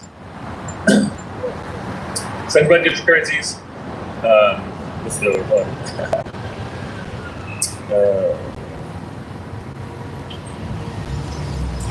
Microchips and 15-minute cities. Let's start. So those 4 things: digital IDs, central bank digital currencies, microchips, and 15-minute cities. If those 4 things get passed, and they are currently at various different stages of going through, that is the end of all of our freedoms. Because what that allows is something very simple. Did you disagree? Did you do misinformation? Did you go against the grain? Did you disagree with the narrative? One button, boop, you're removed from society, which in the way that our current society functions is a death sentence. And that's what they want. They want that power over us, which is complete and unassailable and impossible to remove once it is there. So this fight starts now. It's been raging for thousands of years. Now we are a part of it, just like our ancestors in history. The choice we all have is very simple. There are 2 destinations for humanity. We can be slaves under control of the technocratic and communist authoritarianism and totalitarianism, or we can have freedom within a democratic republic. And there's only 3 pathways to this. There's only 3 things that you can do to achieve one of these 3 goals, and it will be made for you if you do not make it yourself. And there's these 3 things. You can submit to whatever these clowns say. That guarantees a loss of everything that we care about. You have the option number 2, which is a revolution of sorts. Sometimes that goes well throughout history, sometimes it does not. The American Revolution showed that it is possible, but it is always violent, and I want to avoid that. The third and best option is a renaissance, where we get together, organize, mobilize, and enforce the changes that we want. James talked today about doing exactly that. Organize and mobilize. That is the only 2 things that matter now. Because if we don't, we will lose everything. So I want to end on this. With war, authoritarianism, economic breakdown, and population collapse coming, the window to choose these paths is closing, and quickly. So if you do not choose, and you do not act, the result will be chosen for you, and will be ruthlessly enforced. So these are my final words for everybody that hears them. Stay calm, get organized, mobilized with your community, and never give up, and never surrender. Thank you.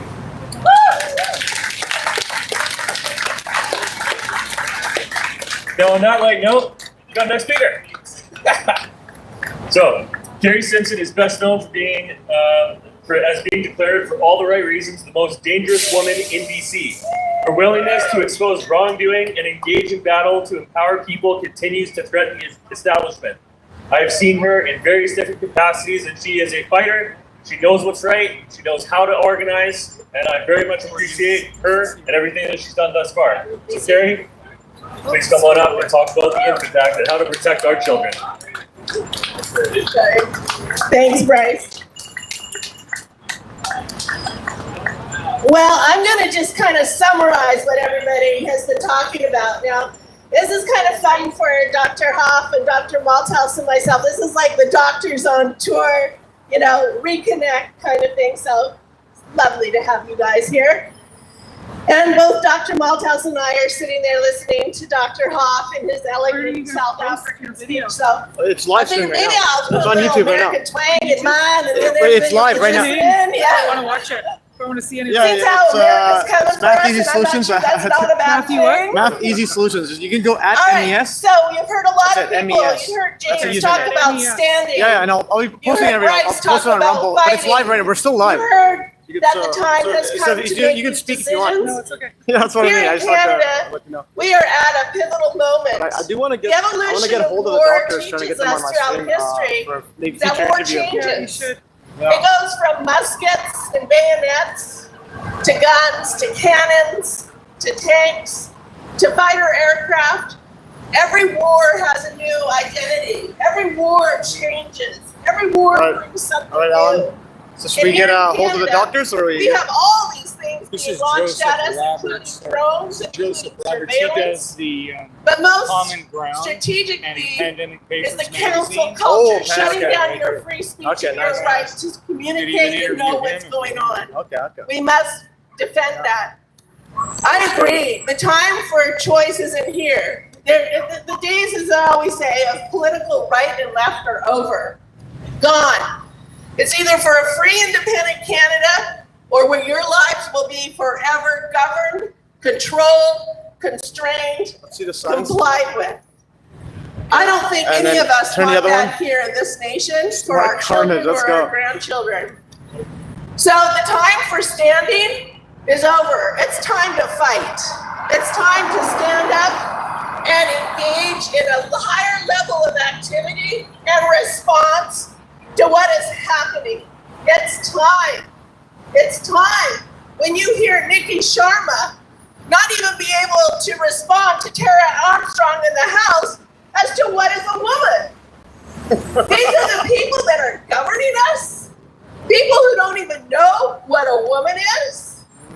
Do you know what Niki Sharma did next? When Tara Armstrong confronted her with the reality that one of the doctors employed by the Children's Ministry, the ministry that's supposed to protect kids, has over 1,000 children in his care, 500 of which from the government care are under his gender identity transitioning. Do you know what Niki Sharma, our Attorney General, said? Hate speech. That's hate speech. Do you know what our Premier told Dallas Brody when she started questioning about what the heck is going on with 200 vans claiming ownership of most of British Columbia? Racist. Enough. We have the right to a fair, informative discussion with our elected officials. We have the right to know what's going on. We have the right to engage in dialogue and debate that is respectful, informative, accountable. That is not happening right now, and the time has come to change that. We have Bonnie Henry still employed. We now know through Freedom of Information how much information she had. She knew people were being harmed, not only from Dr. Hoffe, but other reporting agencies. They were shifting emails back and forth talking about the harm. At what point does our Attorney General, our Chief Law Enforcement Officer, start holding people to account for their criminal conduct? Breach of public trust. The public, you, had a right to know what was going on with this so-called medical concoction, that it was harming people. And to this day, they still want to inject children? To what end? Shame.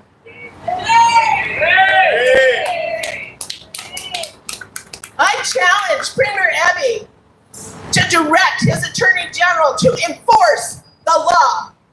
Breach of public trust is a criminal code violation. We, the public, had a right to know, like we have a right to know about so many other things. We have a right to food security. We have a right to protect our children. I'll tell you, you want to see their agenda? Just read that wall over there. Protect trans voices. Protect green of Canada and BC. Bring in the 230 agenda, making you live in lockdown cities. What about protecting the rights of children from abuse and harm? What about protecting parental rights and allowing parents to protect their children? Stop lying to parents about what is going on in the public education system. Enough is enough. Yeah. Put teachers in jail who undermine parental authority. So when you leave here today, I want you to stay in contact. We have things to do, people. We need to bring in a bill that guarantees your right to food security. Do you know that there are about 9 provinces that are moving to control everything you own and eat that's animal protein? Those 4 chickens in the Vancouver backyard, the province wants you to register them. The federal government wants you to register every cow, pig, goat, sheep, bison. I know, because all of you have bison in your backyards. And they want them to have large UHF tags in their ears. So when that animal maybe lags behind the herd, they'll come in and call your herd because somebody might have bovine tuberculosis. Somebody might have avian flu. Look at what's happening to that ostrich farm. 400 healthy ostriches they want to kill. Why? Because they have all power. They are like God. And it's time that every statute, federally, provincially, that has that kind of power must come to an end. There must be accountability. Yeah. So in the short term, you guys, Food Security Act. We need a bill that says we have the right to buy our next door neighbor's cupcakes if we want without government interference. We have the right to go to our farms and get, oh God forbid, raw milk if you really want it. Eggs, groceries, up the yin-yang so you don't have to go to the commercial bigwigs anymore.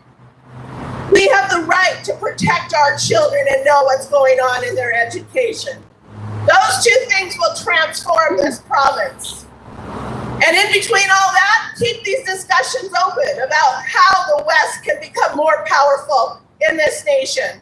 It's time that British Columbia had a voice on the federal level, one way or another. So thank you for being here, and I want to say, we have to do more than speak up now. We have to move in a united, organized fashion. We have to be informed, and you need to be the messenger. So as I always say, the most important thing is on social media, you put and share everything you possibly can. Thank you for the sign on the National Citizens Inquiry. Truth does matter. And that organization is moving to make sure that you Canadians are informed about what's really going on here. And we see so much good work going on so many of these fronts. Druthers, yay to the person who brought druthers out. Support them. They're getting information out that wouldn't otherwise get out. We, the people, have to join together and be our own force. And today is the day. Be the messenger. Thank you.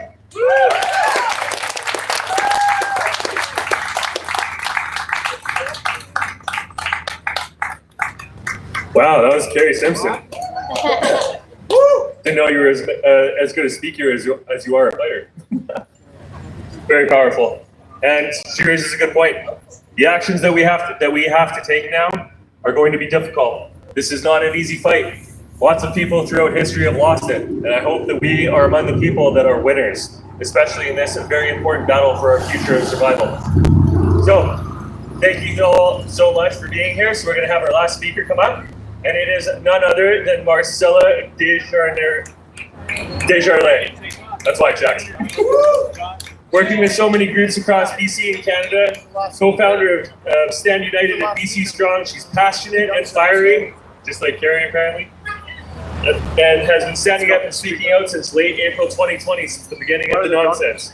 Marcella has traveled BC, Alberta, Saskatchewan, Manitoba to share her insight and motivate others to take action, and now she's going to do the same to us today. Marcella, take it away.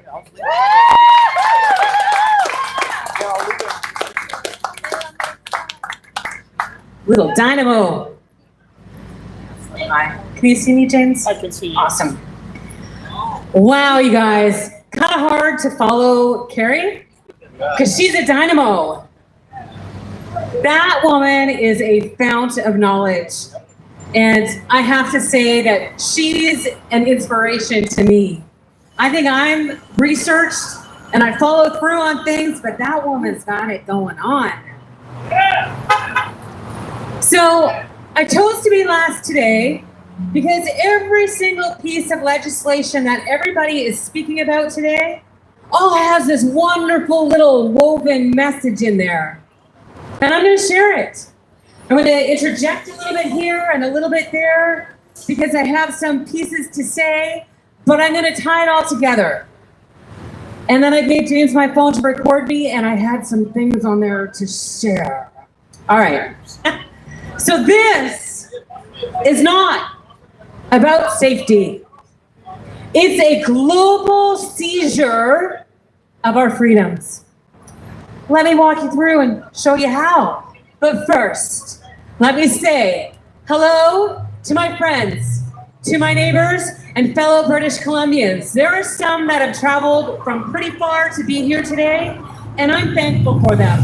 Can we give them a round of applause? Some of them are our speakers. I'm standing here today not as a politician or an expert.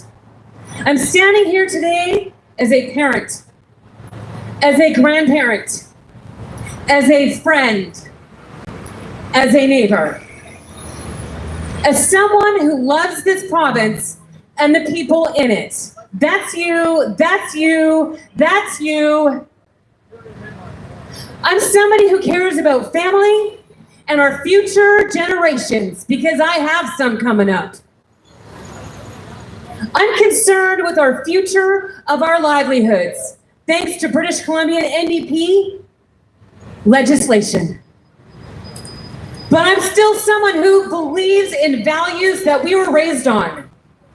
Freedom, fairness, and people helping people. And I want to add one more to that. Of holding the government to account. When they're elected, they're there to represent you and you, Alan Force is and going. your community and your All right, have a good one. community. I'm going to head out after this speech. I'll head out. Okay. And also for those in the chat, Alan got me in contact with coming to Dr. the Charles community Wolf and saying, and hey, Dr. Malthouse. we're working on this little bit of legislation So I'll be interviewing behind them closed in a few weeks or a month. and I think you need to So, know yeah, have a good one. about this. Oh, sorry. And I think you might be concerned and interested in this. Why? Because this is how it's going to affect you. This is how it's going to affect your children and your future generations. Do you want a voice in the legislature? Yes. Absolutely. So I'm not someone who's going to stay silent because something is happening. And I think somebody's already mentioned that. And it should shake every one of us to the core. Our NDP government is ramming through legislation like the so-called Emergency and Disaster Management Act, which I'm going to shorten to EDMA, and the Economic Stabilization Tariff Response Act. Has anybody read EDMA? It's only 122 pages. Can I tell you I read it from beginning to end? Yeah, dry. Really dry. But it affects you, it affects them, it affects me and my future generation. And I've got two coming up. I want to leave them something better than what I have today. Promise. Can I tell you that both the EDMA and the Economic Stabilization Tariff Act are gateways to permanent government control? Would you believe me? Slavery. Do you see the signs? Are they everywhere? Under these bills and legislation, the government can declare or not declare an emergency. Where have we seen that before? 5 years ago! Right? And they can do this based on vague ideas like misinformation, like a slow-moving threat, or even just a minister's opinion. It's vague language, and it's vague on purpose. They've redefined emergency so broadly that anything can qualify. Do you see the signs? But here's where it should concern every freedom-loving, truth-seeking British Columbia. And I don't know about you, but I want truth from my government. I want accountability. I want transparency. Isn't that why we elected them? Because they said they'd be transparent. They no longer need to declare an emergency to take action. Under EDMA, the Emergency Disaster and Management Act, they can take your land, your home, your business. They can ban travel. Gee, where have I heard that before? They can force evacuations, and they can restrict gatherings. Gee, where have I heard that before? They can seize your property. This is EDMA. This is NDP passed government legislation happening in your province today. And if you don't believe me, go look it up. They can even compel your labor, all without your consent and without any real oversight. Why? Because they're vague about it, and they're vague on purpose. This isn't about safety. This isn't even about preparation. This is about control. Centralized control. And it's not happening in some far-off country. It's happening here in our towns, in our cities, in this province of British Columbia, and it's happening under our noses. Now, I want to take a step back and take a look at a little bit of a pattern happening between these laws and the bills at a starting point with Bill 7 and EDMA to control your movement, to override local land use and seize private property, to decide who can work. Do you remember that? Are you essential? We are all essential. And don't let the government tell you otherwise. And they can silence those who speak out. I think we've heard that here before with Dr. Hoffe. They can try. That's right. To centralize healthcare and suppress medical autonomy with forced medical treatments. And we only have to look at the Legal Professions Act and the Health Professionals and Occupation Act. And I believe Dr. Hoffe talked a little bit about it. It's not about medical science. It's about political compliance. And that's what they're working towards. Under Bill 36, the Healthcare Professions Act, and under the Legal Professions Act, it's in there. Don't take my word for it. Go do your homework and research government legislation. This is what they do behind the closed doors. But we want accountability and transparency. And how do we get that? By coming places like this, to your MLA's office. They're in your community. Okay, and going on. But the kicker in all of their legislation that they're passing is to give themselves permanent unchecked emergency powers. Okay? Together they form a legal framework that can be used for one thing. Anyone? No. Yeah. Authoritarian control. But this just isn't about politics. It's bigger than that. And how many of you know that? Much bigger than BC, much bigger than Vancouver, much bigger than Canada.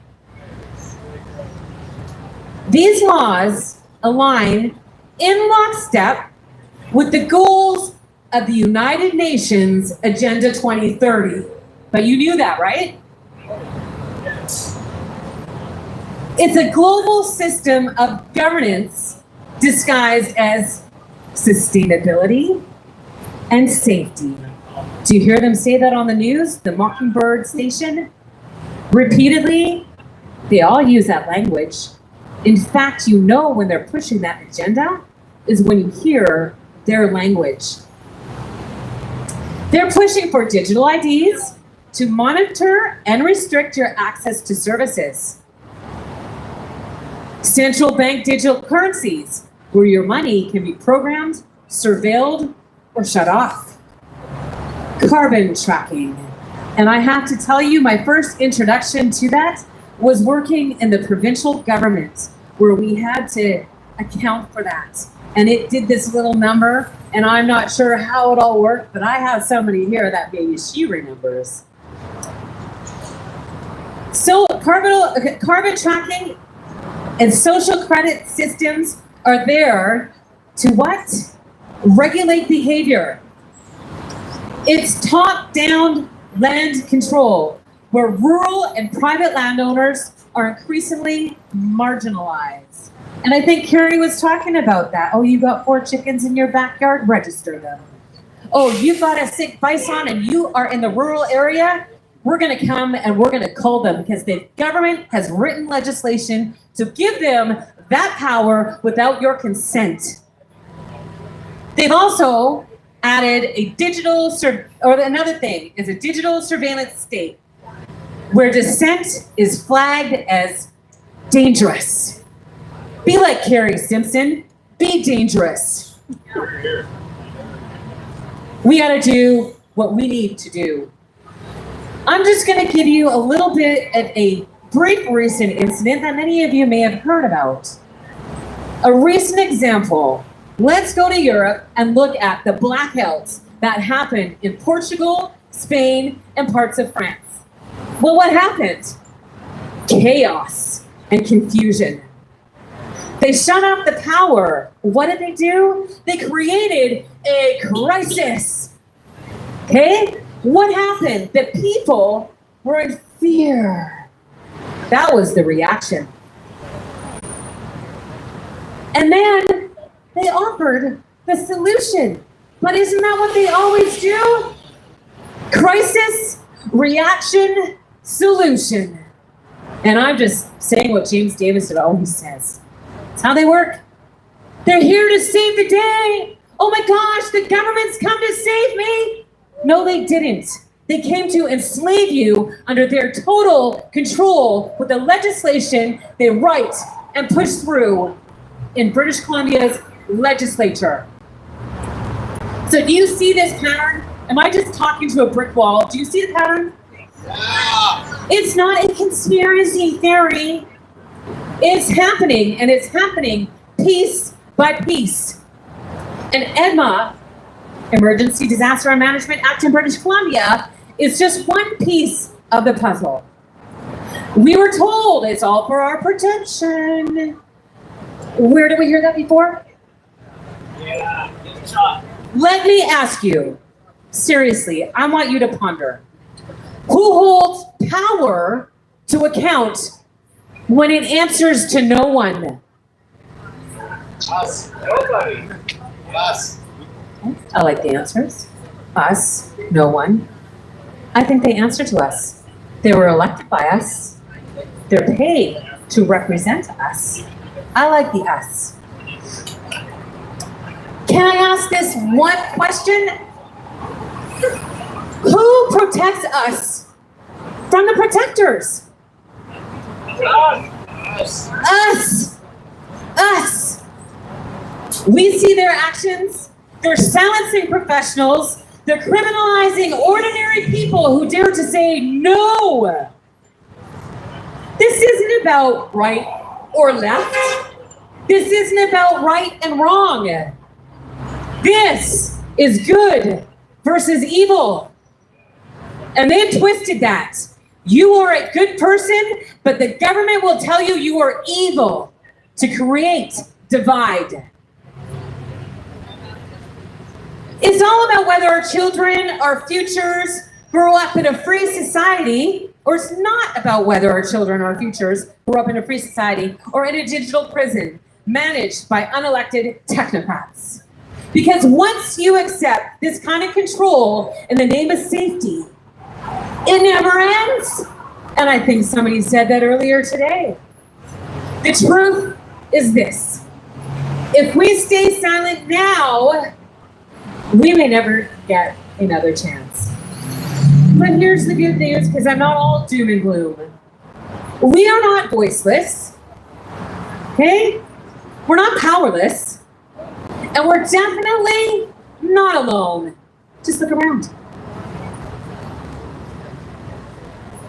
The only thing necessary for the triumph of evil is for good men and women to do nothing. Nothing accomplishes nothing. You put in nothing, you get nothing. You stand up, you take action, you put in action, you get something. And we're not going to let nothing happen. We are good people, and we're going to do something. And that's why we're here today. So here's what I'm going to give you when you leave here today. But before you do, please go visit our table and sign the petition against Bill 21. Thank you. Okay, I'm not done. Here's what I'm asking from you today. For you to do in your community, in your neighborhood, in your church, in your knitting class. I don't care. Start conversations. Every day.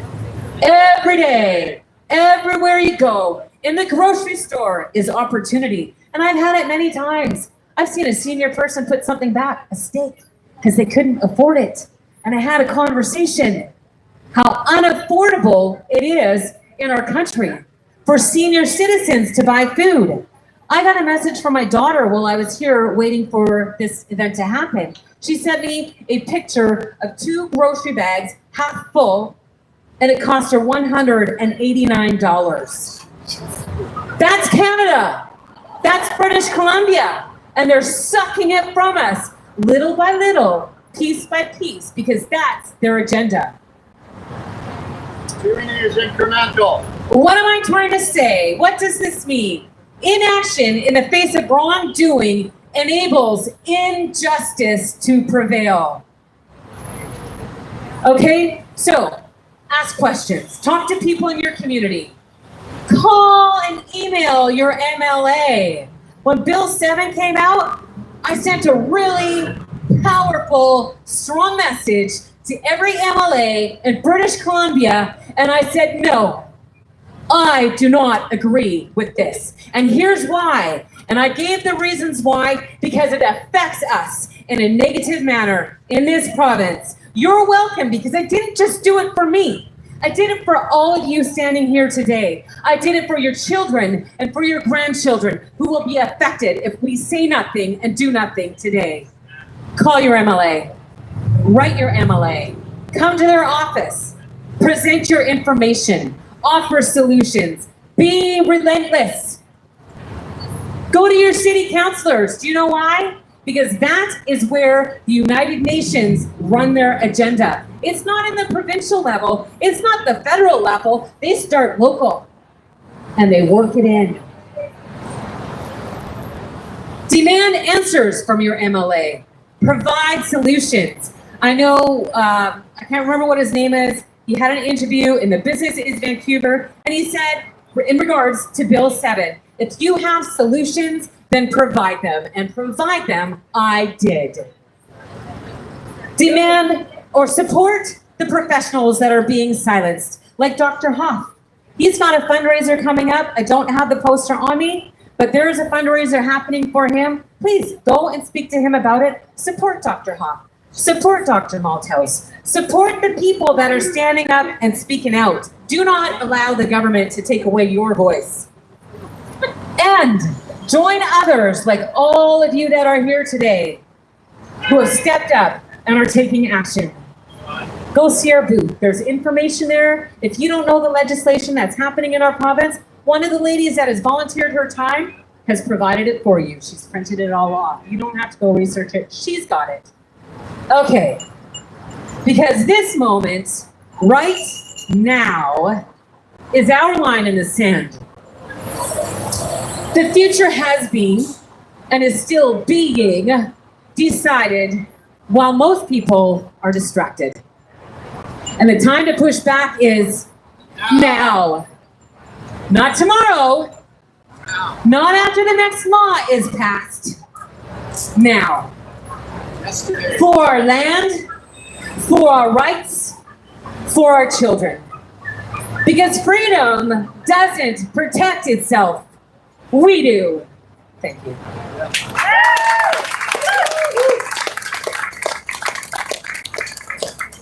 Wow. Marcella raises an important point that we haven't spent very much time on today, which is one of the battlefields that we all fight, and that's our money. The money that is in your pocket right now is being devalued. So if anybody wants to protect the wealth that they do have, I am a precious metals broker. You can come and talk to me about it later. But this is one of the things that you have the opportunity to do to protect yourself from one of the battlefields that is coming, which is the destruction of our money. If you have the price of food double or triple from what it is now, that means that the majority of the money that you have to spend just to keep yourself alive goes to food. That is a death sentence for the society because everything else beyond necessities goes away. That's one of the cornerstones of our society is that we don't have to dedicate massive amounts of resources just to staying alive. It allowed us to have the amazing situation and civilization that we currently enjoy. And that is one of the things that needs to be protected. And with the economic ineptitude and corruption of these guys behind me, and of the federal people doing the same thing, that is one of the battles that we will have to fight. So we're going to have a couple of guest speakers come on. The next one is Joseph Roberts. He's been an activist for about 50 years. And so he's going to give us a couple words for a couple minutes here. Joseph, come on up, brother. Nice, thank you. Thank you, everybody, for coming out on this beautiful day to talk about these beautiful ideas: freedom, equality, liberty, fraternity. Who here has ever been called one of their dirty words like, "Are you one of those activists?" And I smile and say, "Are you one of those inactivists that does nothing?" The government is lying. They continue to lie. They will continue to lie. But remember, government is nothing more than an association of people that are supposed to act on society's principles. The problem is they're paying more attention to their own principles because they think they're the sovereign when it's actually the people of this country that is sovereign. I want to thank Bryce for mentioning Cicero. We are the children, the orphans maybe, of Socrates, Cicero, Jesus, and Thomas Paine. And each one of you today that is standing. And I have a quote here from 250 years ago, because next year, 2026, is the 200th anniversary of when Thomas Paine wrote Common Sense, and he signed it Common Sense so he wouldn't be hunted down and hung. And what Thomas Paine did with the pen allowed George Washington to do what he did with the sword. Because when the Americans had their crisis in that cold winter of December, when they were retreating from the redcoats, the globalists of the day, the king of the day, the tyrants of the day. When they were retreating, George Washington asked Thomas Paine to please write something to inspire the troops that were ready to desert. And he wrote, and he said, "These are times that try our souls." And the common sense that he talked about 250 years ago, we need to hear it today because it's just as real today as it was then. And I'm going to read you a couple very short pieces. You can think of England and you can replace it with Canada if you wish. Yeah! I do not believe that the people of England or Canada have ever been fairly and candidly dealt with. They have been imposed upon by the parties and by men assuming the character of leaders. Freedom has been hunted round the globe. Reason was considered as rebellion and treason. And the slavery of fear had made men afraid to think and act. The slavery of fear made men afraid to think. Who feels that sentiment today? When we look at what they're trying to do to us here, their Agenda 2030, with Event 201 that happened in New York City, conveniently 3 months before COVID, so the billionaires could figure out how to steal more money from us.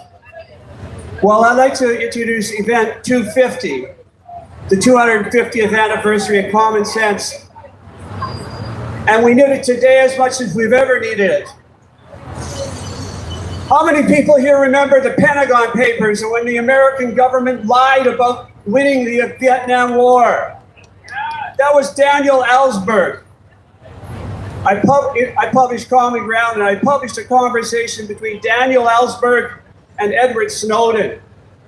And Edward Snowden said to Daniel Ellsberg, "You inspired me to risk my life and my career to tell the truth that the government was lying to us again about they were spying on the American citizens illegally, who's no longer allowed in that country."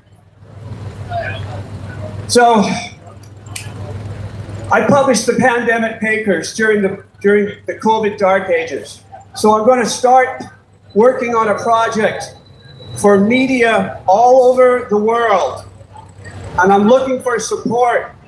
And we're going to have the pandemic Pentagon Papers published in every major city in Canada and the United States and New Zealand and Australia and the UK and France and Germany. And we're going to need to network to get that truth out because they're screwing us in all these countries. They're not telling us the truth. And we have the truth. We're living it. Let's share it. You can reach me at joseph@commonground.ca. I love you. Thanks for coming out.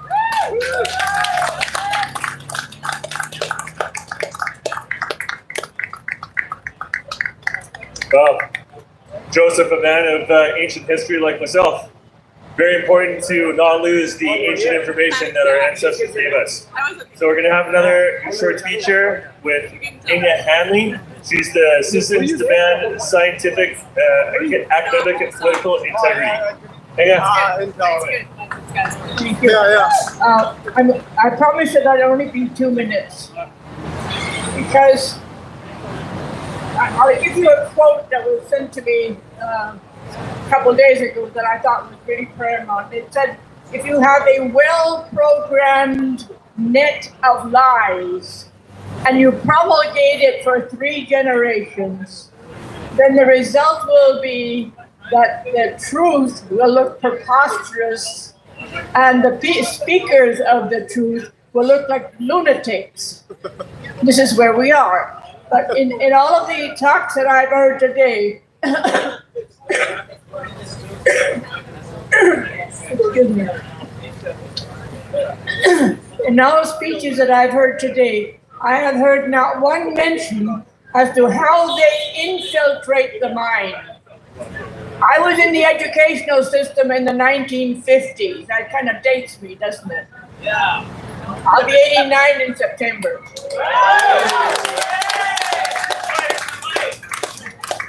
And at that time, I witnessed the battle for the mind. They did the first psychological reset. And at that time, I wrote in my own diary, in 3 generations, we will have a dysfunctional society without any definable values or principles. That's where we are. Now, the point is, they infiltrate to the educational system. They infiltrate, they take, this is how they control the mind, okay? They go through the educational system. They go through the social media. They go through the legacy media. They go through the entertainment system. They go through the movies. They go through all these devices that have all kinds of violent games on them. Now, if we don't go take our educational system back, then take your kids out of it and make your own educational system.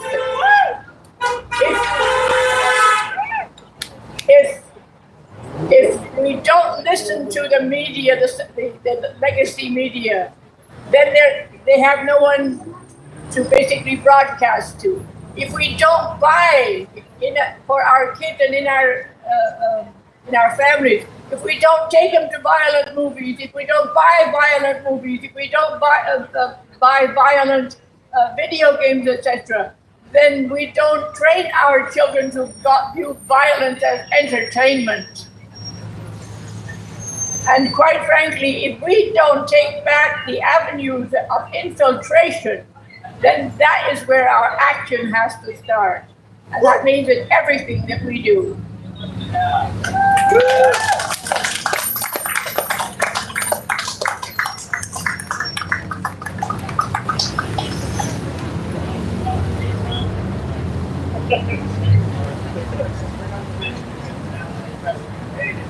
International Press Freedom Day, Joseph just said. So, well, that's probably not very, very international anymore, is it? So we're going to close out in a few minutes here. Thank you so much for coming today. So I want to leave off on something that I feel is really important.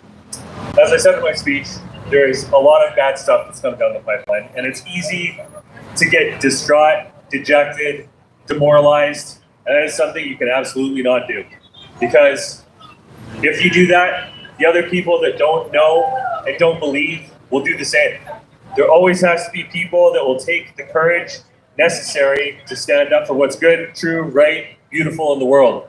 And all of you, by being here and caring about what we're here to talk about today, are part of those people. So never forget that no matter what happens, no matter what is said, you can always be a light in the darkness for somebody else. You never know what you say and what the effect that you say will have on somebody else. I argue with people every day on X and Twitter, because it's not just about who you're talking to, it's about who listens and sees the conversation that you have. The questions that you ask, the things that you say, the actions that you take, those are the important things, because at the end of the day, we're in this together, okay? So, no matter what, never give up and never surrender. So we're gonna bring on James for some closing statements here. So thank you so much for coming. It's my pleasure to be here as well. And I hope that we can do this together and save our society together. Wow, what a great rally, you guys. I mean, what can I say? We had really amazing speakers come out, and they're knowledgeable. We have doctors covering Bill 36, the Healthcare Professions and Occupations Act. You got to understand what that means is that the government hijacked our healthcare sector. How's our healthcare sector treating us these days? Right, so now they want to do the exact same mirrored image of a bill with Bill 21. Our Law Society and Trial Lawyers Association is in a Supreme Court battle with the NDP government right here in Vancouver, because it's unconstitutional for our government to have all of our legal representatives work for the states. You'll lose in any battle against the government if that's the case. So these are unconstitutional bills. And then you've got Bill 7, the Economic Stabilization and Tariffs Act, that gives them sweeping powers just to introduce new legislation without oversight, without any debate whatsoever. And we just simply know from the previous two bills that I talked to you about with Bill 7, or pardon me, with Bill 21 and Bill 36, that they can't be trusted with the kind of legislation that they want to pass because all they want is more control. And this really is leading up to what Marcella was talking about, how she tied it all together for us. You know, it's heading towards Agenda 2030, and that's the United Nations agenda. So it's very important that people do their research to understand that this is our battle, and it isn't left versus right. It's good versus evil. And if we are going to have our opportunity to shine and the promise to give our children a better life than we were given, then we're going to have to fight for it now. So we are BC strong! And we are stronger together. Thanks for coming out, everybody. Hey guys, hey, that's all for the live stream. I'm done. I'm in the end. And thanks for joining, guys. All right.